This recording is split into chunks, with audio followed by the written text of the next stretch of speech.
Hello and welcome to Market Domination. I'm Josh Lipton, live from our NYC headquarters. We've got about 1 hour to go now till President Donald Trump unveils new tariffs on goods imported into the United States. We're giving you the ultimate investing playbook to help tune out the noise and make the right moves for your money. Here is your headline blitz, getting you up to speed 1 hour before the closing bell rings on Wall Street.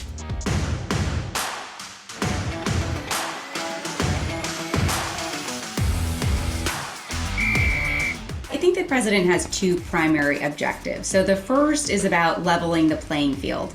And I heard him talk about this multiple times during Trump 1.0, which is that it's not fair that other countries maintain higher tariffs, higher non-tariff barriers than the United States does. And so these tariffs that he's announcing today are an effort to really level the playing field, and they also give trading partners an opportunity to lower their barriers to meet the U.S., and that the U.S. would also lower theirs on a reciprocal basis. Big delivery miss here, kind of a, I don't want to say shocking, but it's a big miss. 336,681 deliveries versus 390,000 or so estimated. The company produced 362,000 vehicles and deployed about 10.4 gigawatts of energy deployments. But they had a statement. They said, while the changeover of the Model Y lines across all four of our factories led to the loss of several weeks of production in Q1, the ramp of the new Model Y continues to go well. I don't think the next couple of weeks are going to be all that good for investors. I hate to say that, but yes, today, maybe at 4 p.m. we get some clarity, but then we have to wait for the response from those companies that are slapped with tariffs. I don't think we'll really start to see that picture for several days. And then companies, as they continue to roll up their books during the quiet period, they're going to have to factor all of this into their guidance for the June quarter.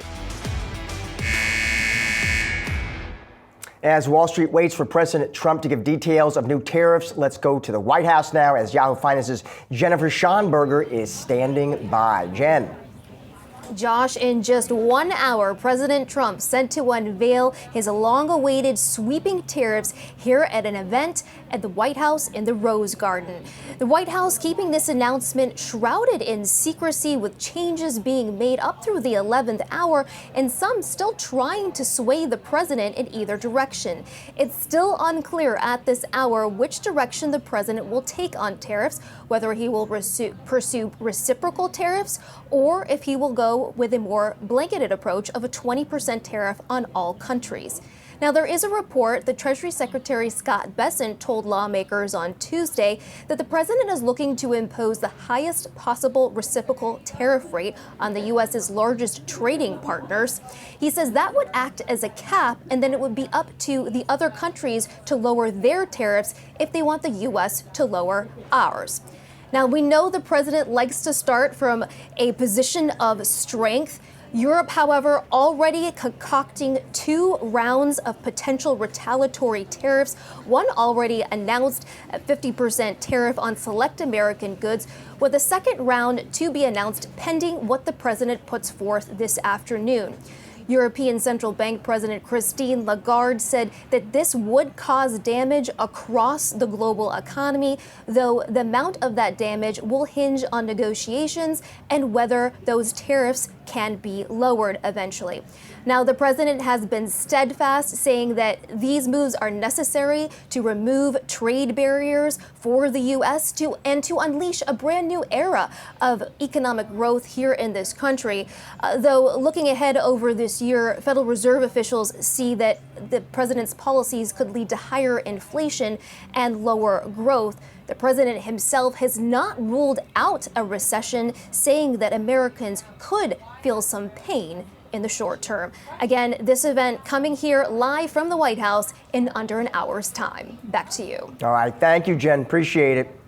And we've got about 1 hour to go until President Trump reveals details of sweeping new tariffs that promise to profoundly shake up trading relations worldwide. Join me now to discuss what does come next and the impact investors could see. Let's welcome in now a trio of experts here. We got Stephen Whiting, Citi Wealth Chief Investment Strategist and Chief Economist, as well as Brian Mulberry, Zacks Investment Management Client Portfolio Manager, and Caleb Silver, He's Investopedia's editor-in-chief. Welcome, guys, all. It's great to have you all on set. Appreciate it. Thank you. Stephen, we'll start with you. Sure. We're waiting now for Trump to make the big reveal. It's Liberation Day. It's finally here, Stephen. I would guess plenty of your smart clients have been asking you, what do you actually expect to hear today, Stephen? What are you telling them? Well, I don't think we actually have the answer yet, as you've seen from the coverage.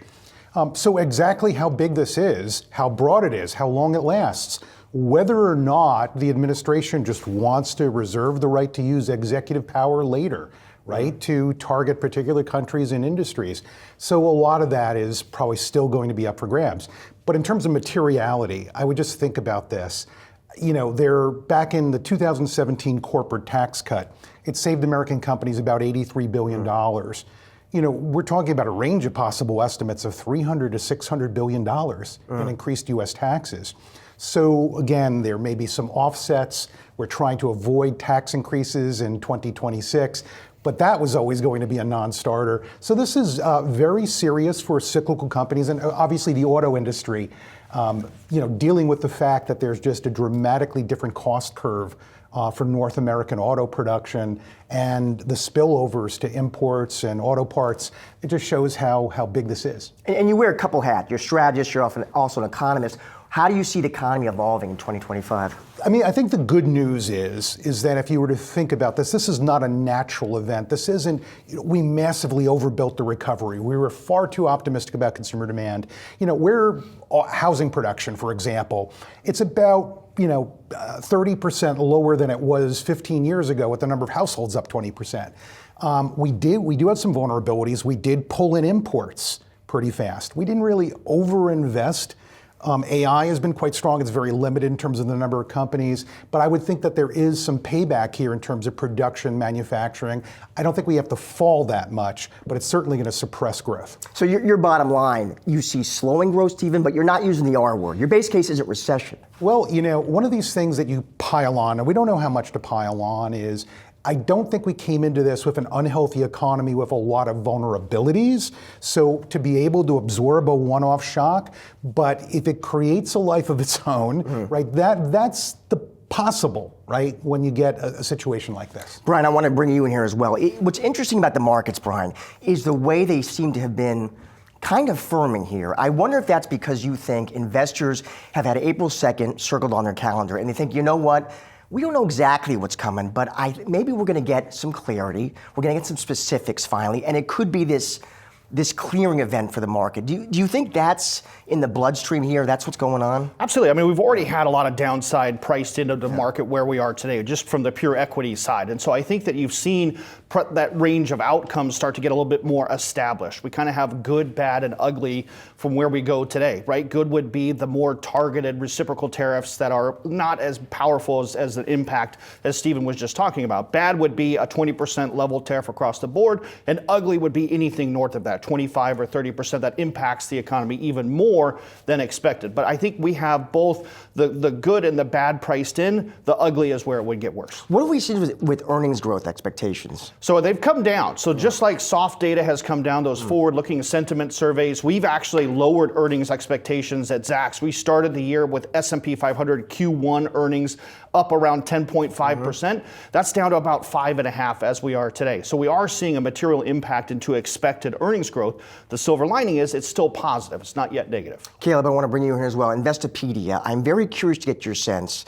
The folks coming to your site, give me a vibe check there. What's the feeling? What's the sentiment? What do you hear? Very cautious right now, even though we know individual investors have been putting money to work for the past 5 to 6 weeks trying to chase the dip here, catch a falling knife, especially on their favorite stocks. And as they watch them sort of fall into this 10% or so decline, are wondering, is this just a sell-off, a blow-off of those valuations? A question for both of you who have to actually put money to work here is the repricing here that we've seen, the correction, just a letting loose of a lot of that overvaluation? And now you're going to need to reprice again based on what we hear today at 4 o'clock, because there may be another leg down. You're talking about profit compression. We're probably talking about margin compression. We're talking about higher costs. This might just be the beginning, or maybe we have found a little support here. What do you think?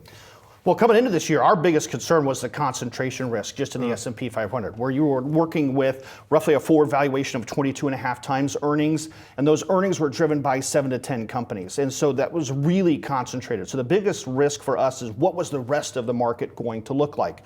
So we felt like we were ripe for a little bit of this correction in terms of the valuation on its own, just a reversion to the mean long-term average 17 to 18 times earnings. We're about halfway there, right? We're about 20 and a half at this moment in time. That seems normal on its own, but now we're starting to see a little bit of that earnings energy come out of this market as well. Yep. So I would just look and say that events like this, you build up a lot of apprehension. And of course, it's like, have we ever talked more about tariffs in our lives? There's that sort of anticipation effect. But then there's the reality that we've got to live with, and it being played out in the economy, how it will affect EPS, not in the quarter past, maybe not just in the quarter two period, but something beyond that. And look, we came into last year, we had American companies outperform the world 1,900 basis points for 15 years. Right? So American companies started to get a valuation that was twice as much as all of the other companies in the whole world. So speaking about concentration risk. So there's some overlapping things going on. There's been some impact from DeepSeek and whether everyone believes that investment in AI will go on and be as profitable as it has been. That's one thing. That's a separate story, but it looks intertwined, at least in timing, with this correction. So Stephen, put your strategist hat on for me. When you're talking to clients and they ask you what sectors look attractive to you, where do you see opportunity? What are you telling them? So I just think it's important to think about, shock-proof companies. What does shock-proof mean? How do you screen for that? Balance sheet. Yeah. And then some of these things are just, you don't want to be in highly cyclical, capital-intensive industries. You rarely hear about us saying, well, we really need to be in the autos industry, right? That type of thing. So some of this, again, is already in the market, but exactly how much is in the market? Taking the froth out is one thing, but really reacting and sort of purging everybody's optimism, that would be a whole different story. Brian, same question. I'm curious. What sectors that you find attractive where you see opportunity? Well, again, going back to that valuation question, when you look at financials right now, you're looking at an average PE in the sector of around 11, and you can find some very high quality balance sheets with durable earnings growth, even in a period of time where there's a lot of volatility. Remember, big banks don't really pay tariffs, and so their business line is a little bit more independent of what that pressure might be on the market at this point in time. So that's an area that we really like. Names that we're very bullish on at this point would be JP Morgan, just the sheer size and scale of the balance sheet, lots of different products that they generate revenue from. That leads to that earnings durability type of a story. You can also look at something like MetLife or BNY Mellon, same type of thing. High quality balance sheets, low levels of debt, low short interest, and a growing dividend. You're looking at dividend growth in this category of somewhere between 7 and 12%, depending on these names as well. And I know, Brian, we're going to talk more about the financials later, both of us. Caleb, you have interesting line of sight into retail investors. So I know you said, listen, they're cautious here. What are they actually doing with their money? Yeah, we know some of them are actually trying to chase the big stocks that have been falling. Yeah. Others have been hiding out in cash. We saw money markets grow as a place our readers are putting their money in the past couple of months. They're looking for some safety there in the 4 or 5% range, but they're also wondering how their personal households are going to hold up. So there's one thing about what they're doing with their portfolios and whether they're being promiscuous or pulling back. There's another thing about the psychological impact of not knowing and not being able to see the future that may be causing this pullback in spending. So we see people equally worried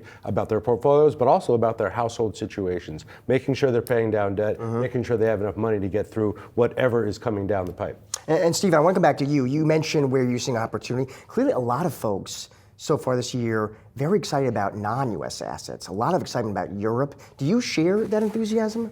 So look, we're going to have this shock transmit to some level around the world. It's probably like a bigger shock for the folks that are closest to us. Canada, we're talking about a lot of vulnerability. Europe is big. It's doing some things, again, to get out of its own moribund way. If we think about defense spending, we think about what might go up and a little bit of improvement there.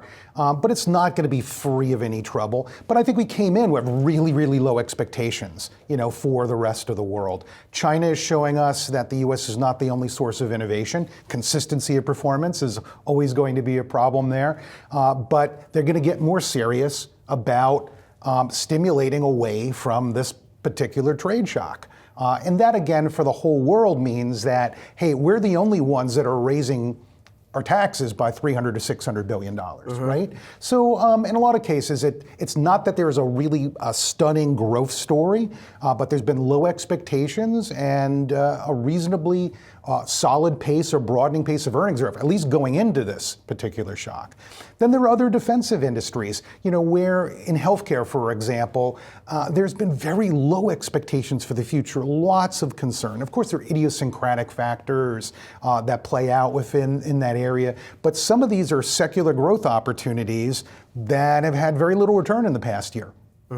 Brian, I'll end with you here. We did a whole segment. We almost didn't mention the Fed, but I want to end with you. Given the range of uncertainties we've been discussing here, your base case of the Fed, you think Jay Powell and the gang, are they just wait and see mode for now, in your opinion? I think they have to be. The hard data is lining up to really just not much price, deflation that they need in order to lower interest rates. We're seeing a relatively durable level of retail sales, so the consumer seems to be okay.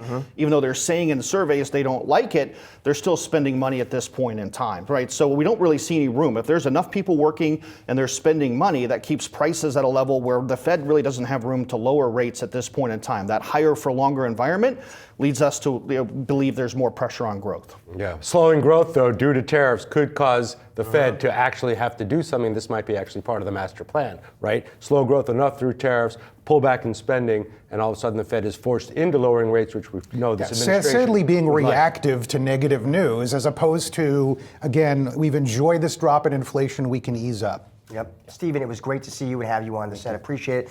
Brian and Caleb, you guys are stuck with me for the rest of the hour. Stick around. We got to chat more with those two. We're getting just started here on Market Domination. Coming up, of course, President Donald Trump has reportedly told cabinet members Elon Musk is going to leave his administration role in the coming months. So what could that mean for Tesla investors? We're going to speak to an analyst right on the other side. Stick around. Much more Market Domination is still to come.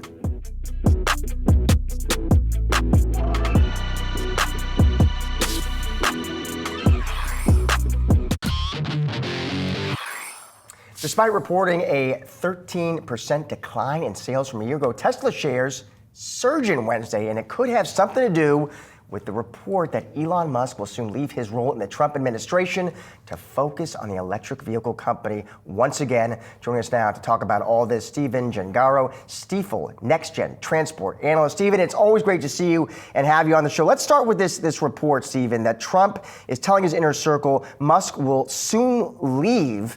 I'm curious what you make of that, Stephen. We did have Dan Ives from Wedbush on the show recently. I'll tell you, Stephen, this is what Ives has been pounding the table on. He's telling me, this is what I want. I want Musk out of politics. I want him back focusing on his businesses. Is that what you want to see, Stephen? Yeah, I would agree. And Josh, it's good to see you as well. Clearly, you've seen the hate, right? You've seen all over the news what's going on at Tesla dealerships, people burning cars, et cetera. And Elon's involvement in the government is largely driving that hatred towards the company. So I do believe, from a Tesla perspective, he would clearly be better off going back, running Tesla, and stepping away from his role on the government side.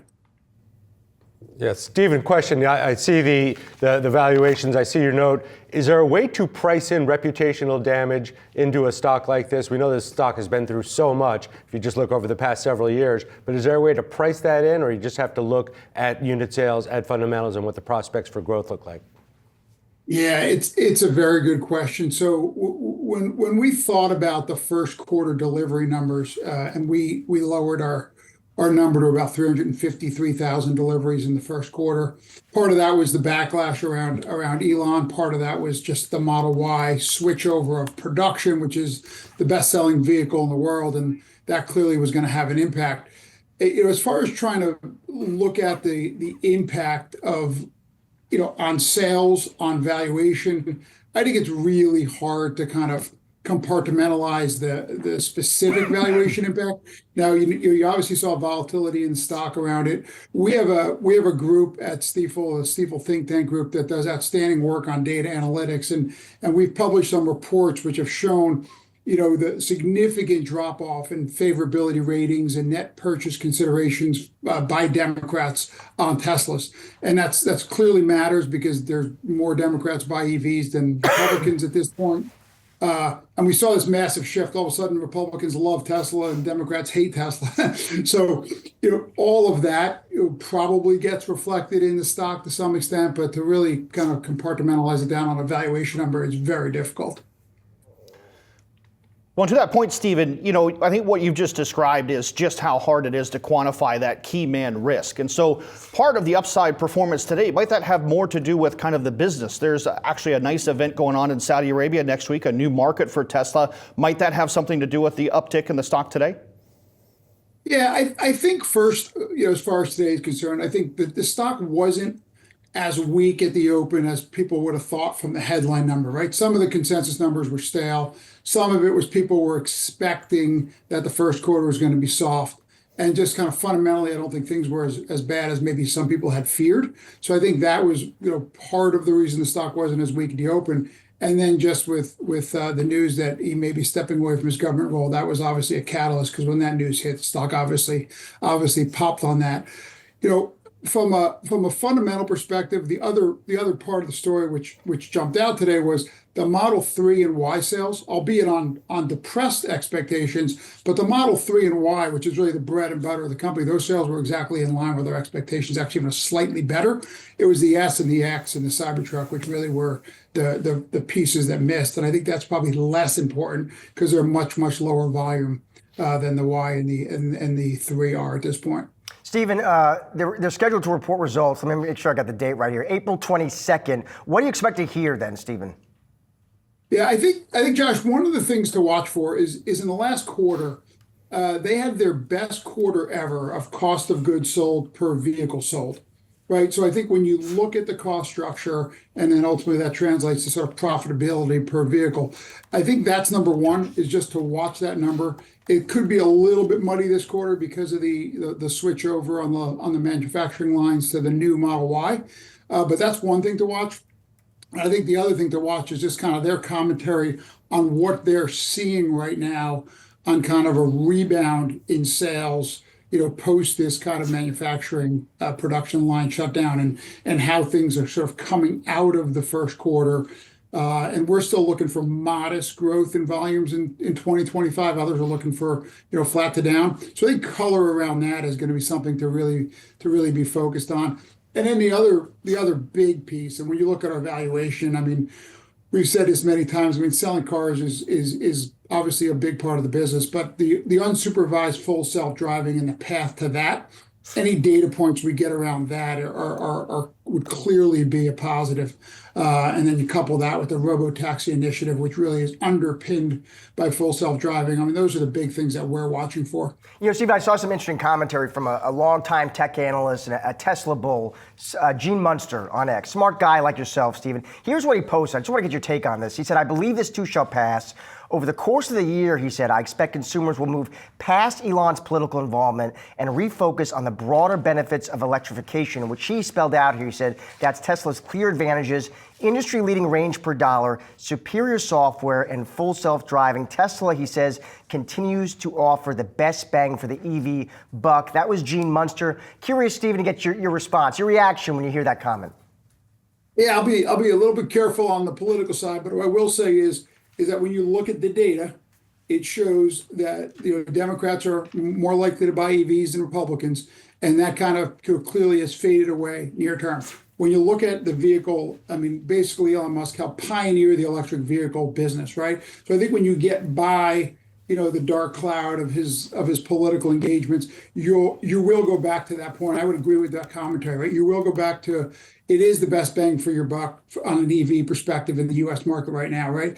The range is very good. It's and I think on $1 per range, it's a nice way to put it, because they do a really good job of delivering high range, outstanding charging infrastructure and solid vehicles. And the new Model Y and the new Model 3, which came out probably 9 months ago, they are step changes in the actual quality of the vehicle, the interior, the ride quality.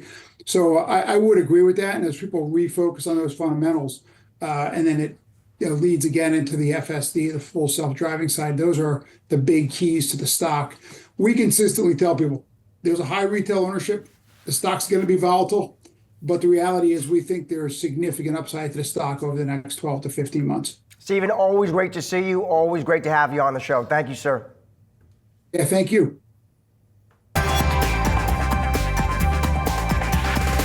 All right, now time for some of today's trending tickers, CoreWeave and DJT and BlackBerry. First up, CoreWeave. Now that stock, guys, it's rallying here. I mean, the cloud computing provider coming off what was viewed as, I think, an underwhelming IPO, right? But now we're well above that $40 IPO price. Interesting what you make of that. There was a lot of talk, Brian, about this IPO market. I did have venture investors on the show. I will say, it was just a few months ago. Some well-heeled venture investors came on to me, hey, we are optimistic about this IPO market. In part, I think it was politics. They thought, well, it's going to be an easier regulatory backdrop. And now, what are your thoughts on that market? 'Cause I got drama, I got a lot more volatility. What do you think? Well, it feels good just to a certain extent to get one off the ground. We've had so few IPOs recently. Getting one out, even though it came out in kind of a lumpy way where it wasn't really priced in, at least it didn't stick to an initial pricing structure, we got it there. It's there, it's trading, and now it's finally doing better. It's a real business that I think is in line to participate, make the AI infrastructure conversation more competitive than where it is right now. And so there's definitely a lot of revenue chasing out there in this space that I think could be potentially very good for CoreWeave in the future. What do you think, Caleb? Yeah, it's kind of like a proxy for NVIDIA in a lot of ways, since NVIDIA backs the company in a big way as one of its big investors. So I think people are maybe looking for the next possible thing. I think there's still questions about valuation, overvaluation, hypervaluation of a lot of these AI-related companies, especially in the chip space. So we know when you get a company that's new to the space, just like we had quantum AI after we had the initial AI 1.0, I think investors are looking for something to get excited about. This company still has a lot to prove. Brian? I just think it's part of the initial confusion was kind of the relationship between NVIDIA and Microsoft, right? Microsoft is CoreWeave's biggest customer, 60% of their revenue stream, but NVIDIA is a part owner, right? Well, Microsoft is one of NVIDIA's largest customers as well. So where does this circle start and where does it stop? How much of this is actual, real, organic revenue growth and how much is just kind of running around the carousel? That's what the concern is. Let me take out another one, because there's a different story for another stock that recently made its public debut. We're talking Newsmax, plummeting 70% today. Hyper volatile one. Do I draw anything, Caleb, from this? I mean, is this idiosyncratic or are there broader lessons learned? What do you make of the moves? No, I think this is exactly what you could have expected from this company. It doesn't make that much money at the end of the day, but it still has 40 million sort of a reachable audience, and that's valuable. When you start to break down the valuation against the reachable audience, you're looking at about $175 per potential reachable audience. I think that's what they were valued on. Plus, being a conservative news organization today, probably in the right place when you look at media. At the moment, I was at the New York Stock Exchange yesterday, the day before, when they were having their debut. There was a lot of excitement there, so there's a lot of that, but it's got short float. It's not that widely held. Easy come, easy go on this company that has a lot of name and brand popularity. It still has a lot to prove as a business. What do you think, Brian? Name, brand, right place, right time? I think a little bit of all of the above, honestly. I mean, when you look at trends in ad dollars, they're definitely on the right side of that momentum, and I think that is bleeding into the stock price at this point in time. They have a long way to go to move that into productive earnings in terms of earnings growth and showing that over a longer period of time consistently. But I think it's just a lot of happy feelings and momentum at this point in time. Yeah, it's a challenging industry too. I mean, they're in a media industry that is obviously looking at a lot of different challenges. As we know well, Caleb. As we know well. What can they do with this brand? Yes, our next trending ticker, let's go here, Trump Media. Shares of the president's social media company moving lower Wednesday. It's a day after the company filed paperwork with the SEC that could allow the president's trust to sell more than $2 billion of shares. This was interesting. So Bloomberg is saying a trust overseeing Donald Trump's roughly $2 billion stake in Trump Media and Technology Group, keeping the door open to selling its shares. The trust is controlled by Don Jr. It registered shares and warrants for sale, potentially leading to the sale of Trump's entire share stake. This one, of course, another name we know, Brian, volatile. It's hard to separate the key man because the ticker is actually his initials, right? But obviously we know Donald Trump isn't controlling the trust at this point in time. He's busy being the chief executive of the United States. So this just simply comes down to, I think, pressure on the price of the company. None of the fundamentals have really changed that much at this point in time. But it's always interesting when you see ownership selling their own internal shares. That brings up worries about the long-term durability of the company. I mean, Trump Media has been expanding, Caleb, right? We got crypto, got some financial services. Yeah, what could go wrong? We're still looking at a company that made $3.5 million in the most recent quarter, lost $71 million.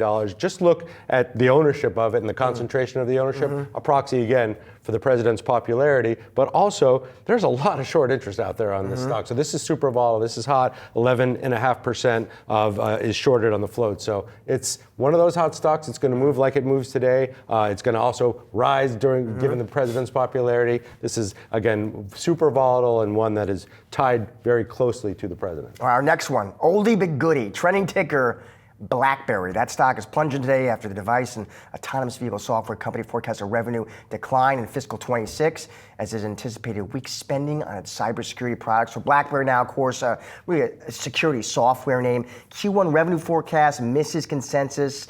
They see between 107 and 115 million. That's not going to do it. The street was closer to 128. Not a lot of love for this one on the street, by the way. Most on the sidelines, Brian. What do you think? You know, we all know the law of large numbers, and this is kind of the opposite, the law of small numbers, right? We saw earnings at 3 cents a share, and it went down to 1. So that means you're declining by 67%. That's really hard for a lot of investors to take when you look at it on an earnings per share basis. So that big of a revenue miss, again, just on a pure percentage level, is what impacts the stock on a day like this. You know, NVIDIA is getting punished because they're only growing by 75%, not 100, right? And so now we're seeing a company that's going the other way, where it's really losing, you know, a fair amount of its revenue momentum, and that's what's hurting the stock right now. And the fastest growing part of the company is actually now slowing more than they thought it might. So as an investor, what are you betting on? When BlackBerry was that big meme stock back in 2021, it was a meme stock because of the popularity, but also the patents are still very valuable. They're not really monetizing those. They're pushing new lines of business, and those new lines of business are slowing. So what are you paying for at the end of the day? All right, fellas, we just covered a lot of names in a shorter period of time. That was meaty. Coming up, we're taking a deeper dive into the banking sector. Can tell you the best ways to be positioned ahead of earnings. Stick around, much more market domination. That is still to come.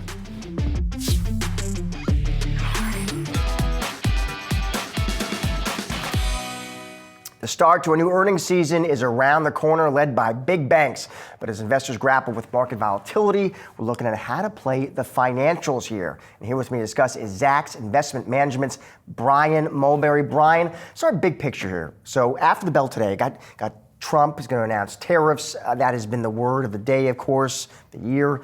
It has induced all kinds of uncertainty, right? And that has people questioning the U.S. economic growth outlook for 2025. Against that backdrop, what does that mean for the financials? Well, you know, actually, it's a place where you can find some really stable earnings and revenue growth. The wall of worry is growing. We all know that. That kind of uncertainty has led to the volatility that we're witnessing after the first quarter this year. Where can you go to still be invested in a market like this? And that's where you can find really good valuations, stocks that are much cheaper than the broader market, that have really solid earnings growth, and they're actually very good at returning capital to shareholders. They've been growing their dividend faster than most other sectors in the market over the last 1 and 5 years in particular.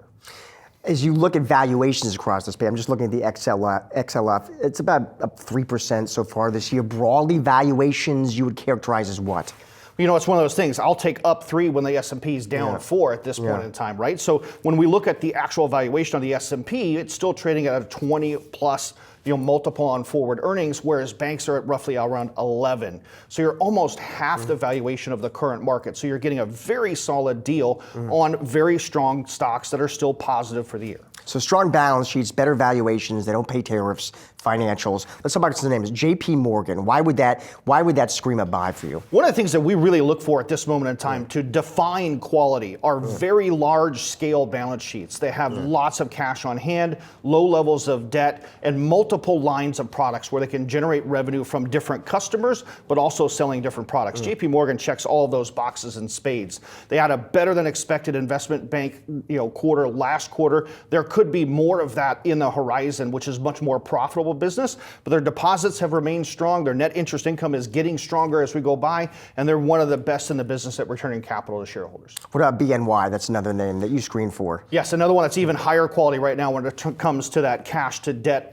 ratio on their balance sheet. They've got almost twice the amount of deposits they do debt. They've been growing their dividend at 12% a year over the last 5 years, so they've been really strong and solid in those quality types of factors. Now, I know these aren't the sexiest stocks, but in a market like this, sometimes boring. Hey, that's okay, Brian. Boring can work. Boring is best. How about an insurance name that popped up too, MetLife? Yeah, so again, just getting out of the mega bank space, but looking at MetLife, again, a company that's done really well diversifying their product line. They're actually doing very well in the group insurance market globally, not just here in the US. So they've been able to take their balance sheet, grow it by having organic growth through different lines of product, and also creating different relationships in different markets with customers that they didn't have before. So that organic growth means less debt on the balance sheet, low short interest, and again, a strong dividend yield. Let me ask you, we talk broadly what you're screening for and why financials, listen, as you said, stronger balance sheets, better valuation, they don't pay tariffs.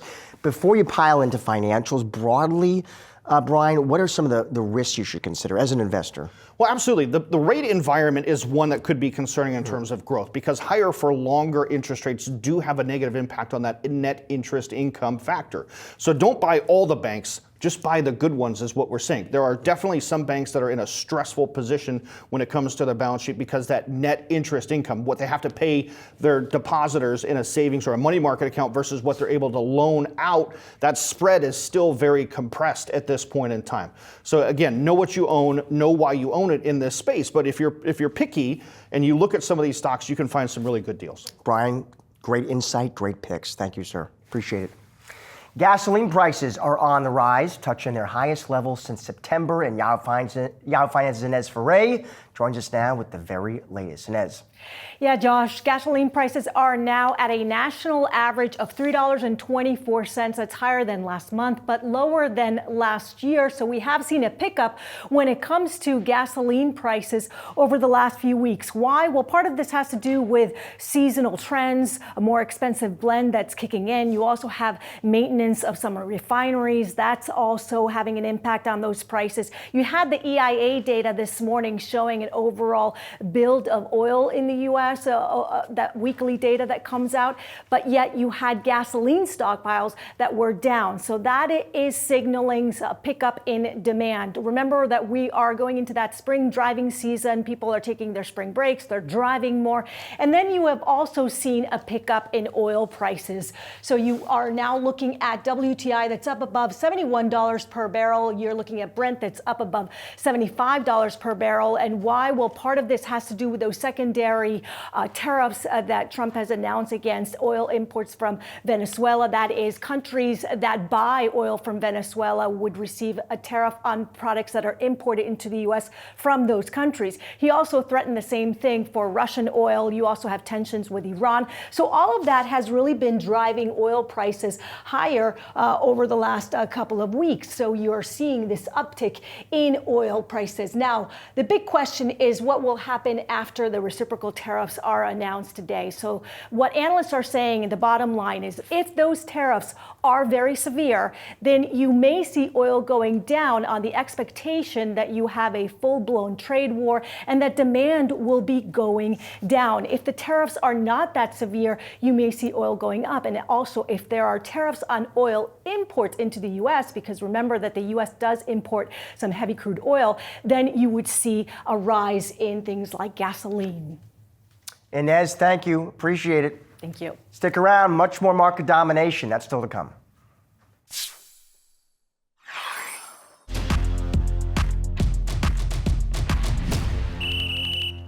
All right, now let's get to our call of the day here. That would be from Truist, upgrading Scott's Miracle-Gro from hold. They go to a buy on this one. The note calling it a safe haven amid economic uncertainty. And here's the money line, my friend Caleb. I think it's this. They say the U.S. lawn and garden category has finally normalized post-COVID. The category, they say, and the company well-positioned to navigate the macro turbulence expected to impact the consumer over the next year. Valuation of the stock, that obviously I think that looks pretty good too. Yeah, it makes a ton of sense. Well, if we're going to be doing more nesting, less traveling like the airlines are telling us, what are we doing? We're taking care of our lawns, right? We're making it look real nice around the house for the summertime. Also, according to this note, U.S. operations, 91% of fiscal year 24 sales. They only have about 5% import risk from the products they bring in. That's about about as good as you can get right now when you're looking at a company that might be well positioned for less travel, less discretionary, more spending at home, and not a lot of exposure to tariffs. Stay at home, work the lawn. The target's at 70. The average target on the street is 78 per Bloomberg. Stock is usually, I mean, it's in the red this year and over the past 12 months, but listen, Truist looks at that and says, that's a buying opportunity. Yeah, and what else are we going to be buying but the things that we actually need, right? Focus on what you need, not what you want in this right, environment. and make it look good out front and out back. Have a little wiffle ball game. I don't see why you don't upgrade the stock or at least maintain the buy. That alone is a buy. That alone makes it a buy. Wiffle ball makes everything. Yeah, of course. All right, we are quickly approaching a U.S. ban of TikTok. That ban is set to take effect on Saturday.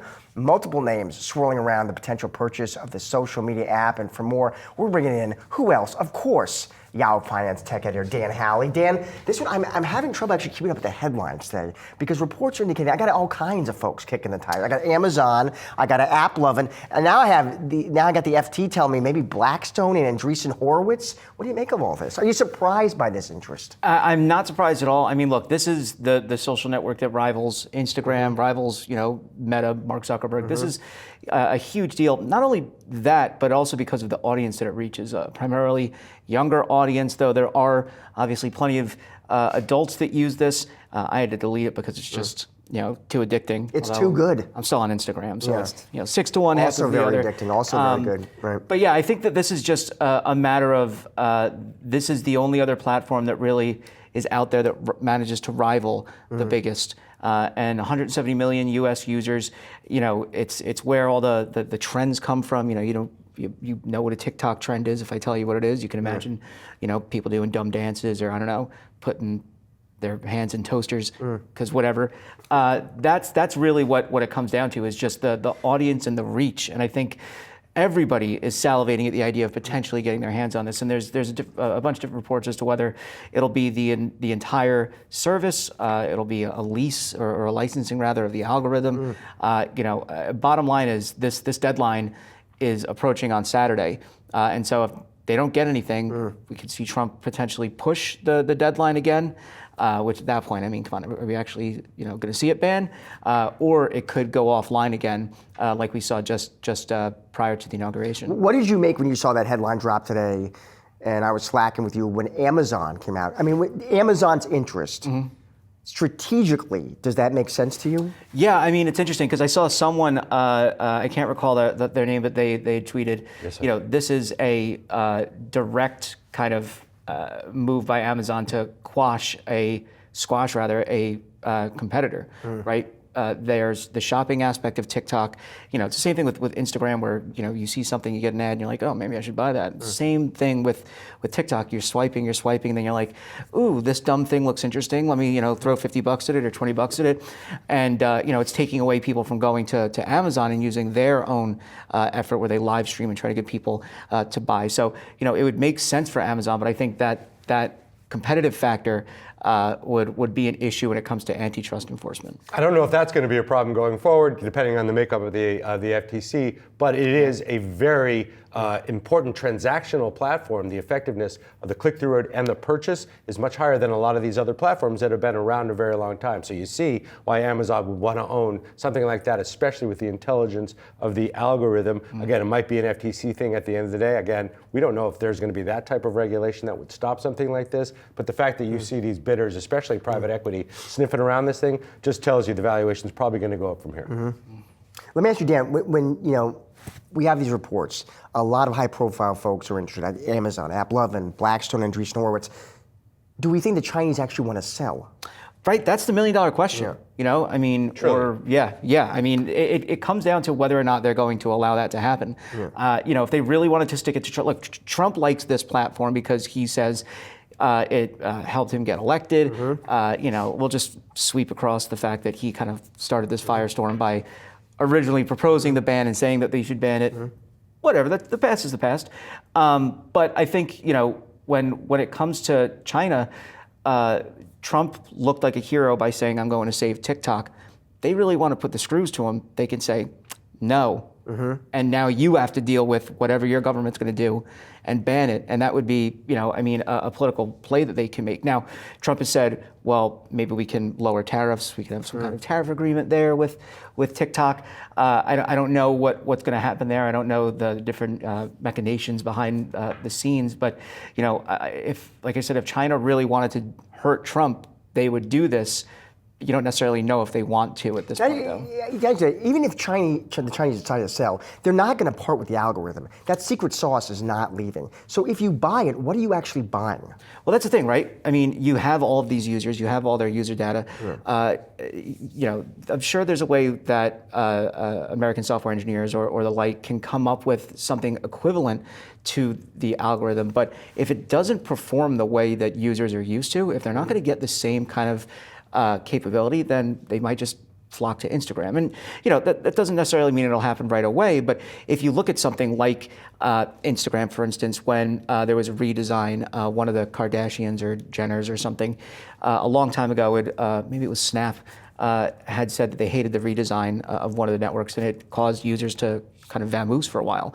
And so there is precedent for these people to, users to flock to other platforms if they're dissatisfied with the service or the service that they're getting. So I think there is a fear that if the algorithm doesn't live up to what they expect, they could just ditch it and go somewhere else. Let me get you on this. We're waiting now, very close, for President Trump to come out, set to announce these tariffs. He's set on tariffing chips, which you've written about, right? You've also written, Dan, that is not so simple. Walk us through why that is. What are the dynamics you got to keep in mind as an investor? Yeah, I mean, if you're straight up buying like a chip, like I build a computer, I buy an individual chip and I put it into a motherboard, right? That could be tariffed. Say he's tariffing chips from anywhere around the world. An individual chip, 20%. That's kind of easy to understand. If you're buying a computer, though, well, it's not just that one chip. It's the modem chip, it's the RAM, it's the memory, it's all of these different things. So now are you tariffing all of that? Are you tariffing the entire device? Are you tariffing just the value add from outside, from other countries? The thing about the semiconductor industry is it's not a kind of one country deal, right? It's not like, they talk about Taiwan. Yeah, Taiwan develops chips, sure. That's not it, though, right? Like that's not the end journey, and then it's sent, off to America, and I don't know, makes its way into a computer. There's actual silicon wafers that could come from other countries. Then the chip is fabricated in another country. Then it's sent somewhere else to be packaged, and then it's sent somewhere else to be dropped into a computer. Where the hell do you set the tariff? So I think that's going to be the biggest question when eventually these do come down. It gets complicated very quickly. Dan Howley, thank you, sir, as always. Appreciate it. Here is a live look, meanwhile, at the White House. This is President Trump, moments away now from making his tariff announcement. We've got full coverage and analysis. That's straight ahead.